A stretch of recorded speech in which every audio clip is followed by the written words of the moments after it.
여러분들 그 사면초가라는 말 들어봤죠? 사자성어 사면초가. 사면초가는 앞으로 나가지도 못하고 뒤로 물러서지도 못하고 좌우로 움직일 수 없는 그 어려운 상황을 갖다가 사면초가다라고 말하죠. 그 사면초가와 비슷한 단어가 뭐 진퇴양난, 그렇죠? 물러설 수 없다.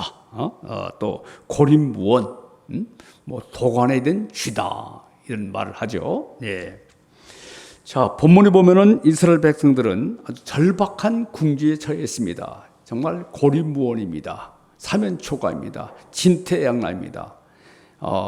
독에 든 쥐입니다. 이런 상황이거든요. 앞에는 홍해가 있습니다. 뒤에는 애국 군대가 추격합니다. 그리고 좌우에는 또 그 바위산으로 이렇게 둘러싸여 있습니다.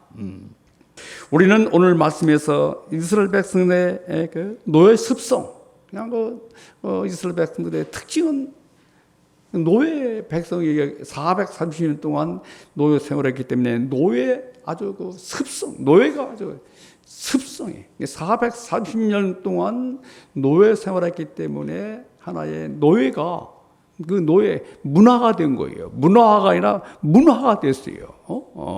예.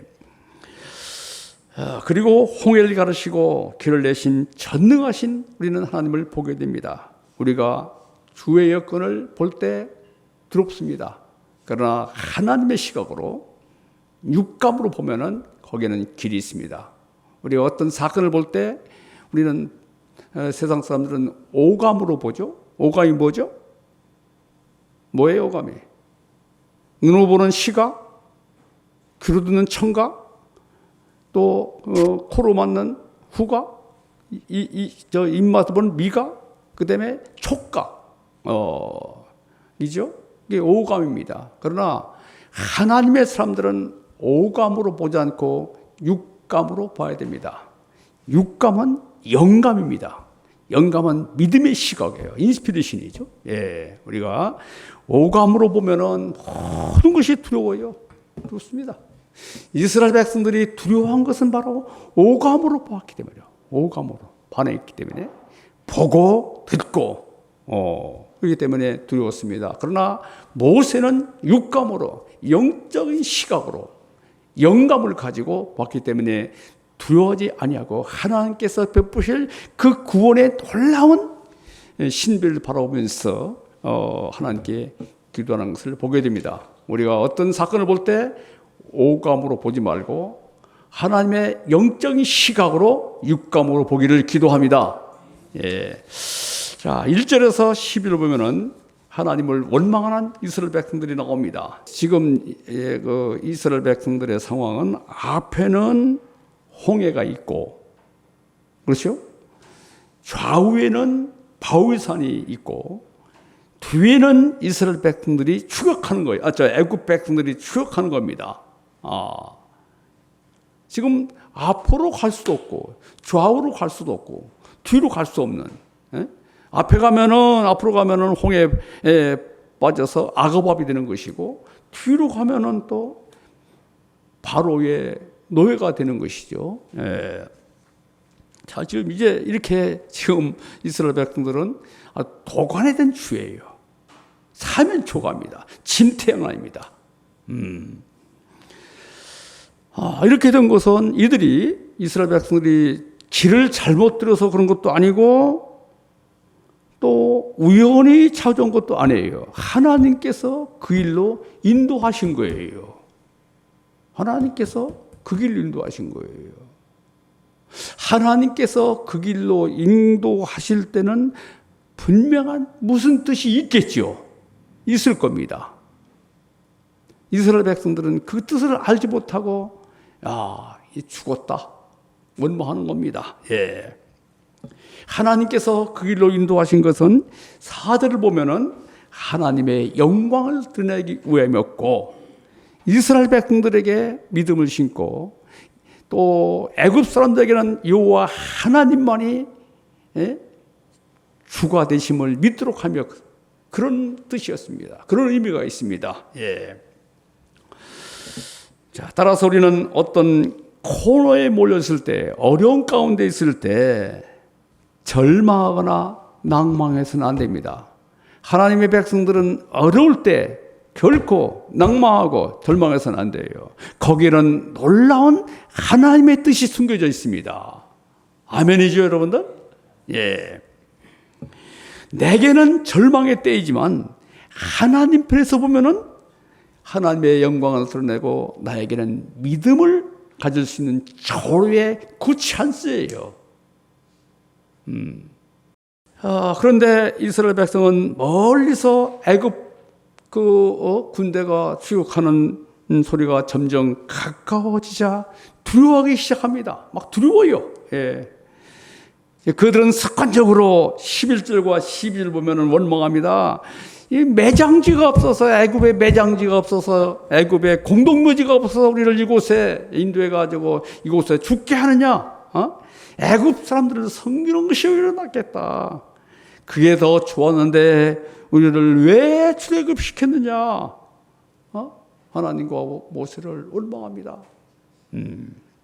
이스라엘은 비참한 노예 사슬에 풀려 자유이 된 구원을 잊어버리고 애굽을 동경하고 옛날로 돌아가려고 합니다. 좀 어렵다 싶으면은 옛날을 회상하는 거예요. 옛날이요.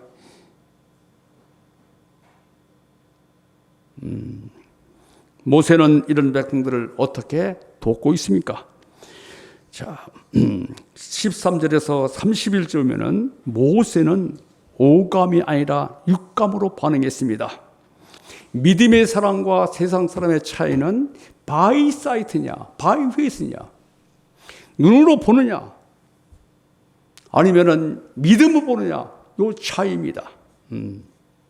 우리는 오감으로 반응하지 말고 육감으로 반응해야 됩니다. 모세는 육감을 통해서, 육감은 영적인 시각이에요. 영적인 시각은 믿음의 시각입니다. 믿음의 시각이 뭐냐? 육감이 뭐냐? 하나님께서 살아계신다. 내 안에 예수 그리스도를 믿음을 통해서 내 안에 성령께서 임재하고 계신다. 내주하신다. 그걸 믿고 확신하고 그런 시각으로 보면은 세상이 달리 보이는 겁니다. 우리는 앞으로 오감으로 보고 행동하지 말고 육감으로 바라보고 하나님 편에서 믿음으로 믿음의 말을 하고 믿음의 행동을 하고 믿음의 시각으로 볼 수 있기를 기도합니다. 자, 15, 16절 읽어볼까요? 시작. 여호와께서 모세에게 이르시되 너는 어찌하여 내게 부르짖느냐? 이스라엘 자손에게 명령하여 앞으로 나에게 나가게 하고 지팡이 들고 손을 바다 위로 내밀어 그것이 갈라지게 하라. 이스라엘 자손이 바다 가운데 마른 땅으로 행하리라. 예. 하나님께서 기도하는 모세에게 앞으로 나가라. 지팡이 들고 손을 내밀어 갈라지게 하라. 명령했습니다. 앞으로 나가게라. 전진하라. 이것은 무슨 말입니까?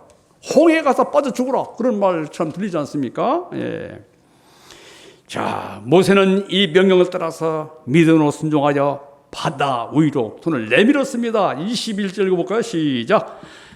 모세가 바다 위로 손을 내밀매 여호와께서 큰 동풍으로 밤새도록 바닷물을 물러가게 하시니 물이 갈라져 바다가 마른 땅이 된지라. 네. 예. 하나님의 말씀에 순종했을 때 홍해가 갈라져서 마른 땅이 돼가지고 이스라엘 백성들이 힘차게 홍해를 건너 가나안 땅에 이룰 수 있는 그 도두부가 확보된 겁니다. 자, 그 홍해를 가르친 하나님은 어떤 분이십니까? 하나님이 길을 내셨습니다. 출애굽기 19장 25면은 잘 보세요, 여러분들. 거기 보면 하나님의 사자가 나오죠. 19절을 보면은 그건 성육신하기 이전에 예수님을 의미합니다. 성자 예수님께서 애굽 군대 진영은 캄캄하게 하셨고 이스라엘 백성 진영에는 광명이 있도록 하셔가지고 한밤중에 환하게 길을 내셔가지고 기쁨으로 200만 명이 홍해를 건넜습니다. 그러다가 그 이스라엘 애굽 백성들은 시험하다가 다 빠져 죽었습니다. 히브리서 11장 29절이면은 시험하다가 저 노예 백성도 건넜는데 우리 같은 선진국 이 군대가 그것도 못 건너 시험하다가 모두 아가밥이 되고 말았습니다. 예. 그러면은 여러분들, 자, 홍해를 건넌 사건이 우리에게 주시는 메시지가 무엇일까요?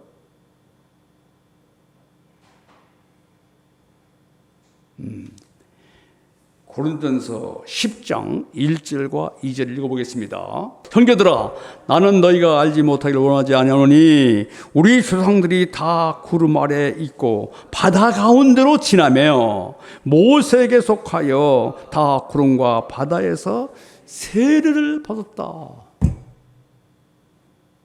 홍해 사건을 세례로 본 겁니다. 세례가 뭡니까? 예수 그리스도와 합하여 물속에 잠김으로 죄에 대해서 내가 죽고 물 위로 올라옴을 통해 가지고 예수님과 합하여 부활에 참여하는 겁니다. 세례, 그렇죠? 이제 이스라엘은 세례를 받아서 노예 근성, 그 습성이 모두 물에 다 잠겼어요. 이제는 이스라엘 백성들이 하나님의 새 이스라엘, 하나님의 백성이 된 거예요. 이제 홍해를 건너을 통해서 이제 이들은 더는 이제 애굽으로 돌아갈 수 없어요. 왜? 홍해가 갈라졌다가 다시 다 합했잖아요. 돌아갈 수 없는 거예요. 이제 이를 통해서 이스라엘 백성들은 영원한 하나님의 백성, 새 이스라엘 된 겁니다. 예. 우리 또한 예수 그리스도께서 죄에 대하여 십자가에 죽으실 때 나도 죽었어요, 안 죽었어요? 죽었죠? 나란 생명, 나의 이 아담 생명은 절대 죽지 않습니다. 예수님께서 내 대신 죽으신 거예요. 예수님께서 죽으셨어요. 죄에 대해서 죽으셨습니다. 그것을 믿음을 통해서 우리도 죄에 대해서 죽은 거예요. 죄가 죽은 것이 아니에요. 따라서 하겠습니다. 죄가 죽은 것이 아니다. 죄에 대해서 예수님께서 죽으셨어요. 그것을 믿음을 통해서 내가 예수님과 합해서 내가 죄에 죽은 거예요. 죄는 지금도 있어요. 죄가 언제 없어지느냐? 예수님께서 재림을 통해서. 그 죄는 이미 종효호랑입니다. 이제 우리는 죄에 대해서 내가 죽었다. 예수 그리스도와 함께 죽었다. 더는 우리가 옛사람에 대해서 그리워할 필요가 없어요. 그런 죽었는데 어떻게 생각합니까? 죽은 사람은 말도 없고 생각도 없고 의식과 무의식이 없는 거예요. 예? 예. 따라서 우리는 하나님의 백성, 천국 백성이 되었습니다. 아멘. 하나님과 함께하는 사람들이 되었어요. 이제 하나님의 백성이기 때문에 죄에 대해서 죽고 의에 대해서 살았기 때문에 우리는 하나님의 백성이 되었습니다. 따라서 하겠습니다. 나는 죄에 대해서 죽고 의에 대해서 살았다. 이제 나는 하나님의 백성이 되었다. 옛사람 다 죽은 거예요. 죽은 사람이 말이 있어요? 의식이 있어요? 무의식 있어요? 따라서 우리는 이제 믿음의 말을 하고 믿음으로 반응하고 믿음으로 기도하고 믿음으로 행하는 예수 그리스도의 사람들이 되어야 될 줄로 믿습니다. 둘째는 하나님이 친히 길이 되십니다. 하나님은 육신의 몸을 입고 이 땅에 오셔서 광명으로 이스라엘 백성들을 인도했습니다. 예수님께서 말씀하십니다. 요한복음 14장 6절, 내가 곧 길이요 진리요 생명이다. 예수님이 길이십니다. 믿습니까? 예수님이 길이에요. 우리가 길 대신 예수님을 따라가면은 어떤 여건과 환경 속에서도 불신하지 않고 절망하지 않게 됩니다. 길이신 예수님께서 우리를 택하셨기 때문에 우리를 아주 섬세하게 인도하십니다. 불기둥과 구름기둥으로 가장 좋은 길로 인도하십니다. 아멘. 앞으로 나가라. 손을 바다 위로 내밀라. 전지전능하신 하나님을 믿고 앞으로 나가면은 우리에게 기상천외한 믿음의 역사가 일어날 줄로 믿습니다. 좌우에 물벽이 생기고 바다가 육지같이 됩니다. 하나님께서 친히 길을 내십니다. 예수님은 길입니다. 우리가 길 대신 예수님을 믿고 나가면은 가장 선한 길로 인도하실 줄로 믿습니다.